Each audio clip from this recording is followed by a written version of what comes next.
Friday morning ஒரு 11 மேலே tea குடிக்கலாம் அப்படின்னு தோணுச்சு. ஸோ எனக்கு வந்து டீ வச்சுட்டேன். பிளாக் காஃபி தான் வச்சேன். ஸோ தம்பிக்கு வந்து ஒரு 2 குட் டே பிஸ்கெட் இருந்துச்சு. ஸோ அவனுக்கு கொடுத்துட்டு நான் கொஞ்சம் முறுக்கோட டீ சாப்பிட்டேன். 11:30 இருக்கும். கொஞ்சம் அந்த தூக்கமாக வரும்ல, அந்த டைமில் அப்படி குடித்தேன். ஸோ அதுக்கப்புறம் ஹஸ்பண்ட் வந்து ஈவினிங் வீட்டுக்கு வந்ததுக்கப்புறம் அவங்களுக்கு கொஞ்சம் காஃபி போட்டு கொடுத்தேன். போட்டு கொடுத்துட்டு இன்றைக்கி வந்து ஃப்ரைடே அப்படிங்கிறனால இங்கே பக்கத்தில் வந்து மாரியம்மன் கோயிலில் வந்து அன்னதானம் பிரசாதம் போடுவாங்க.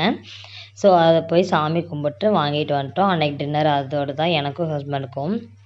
ஸோ நைட்டே கையோட மார்னிங் தேவையான காய் வெட்டி வச்சிடலாம் அப்படின்ட்டு ஹஸ்பண்ட் வந்து பாவக்காய் வெட்டிகிட்டு இருந்தாங்க. நான் வந்து பீட்ரூட் சட்னி செய்யலாம் அப்படின்னு பீட்ரூட் துருவி வச்சுட்டேன்.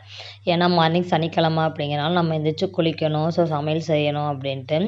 என்ன பண்ணாலும் இந்த துருவன் மட்டும் தூங்கவே மாட்டான். நாங்கள் எப்போ தூங்குறோமோ அப்போ தான் தூங்குவான்.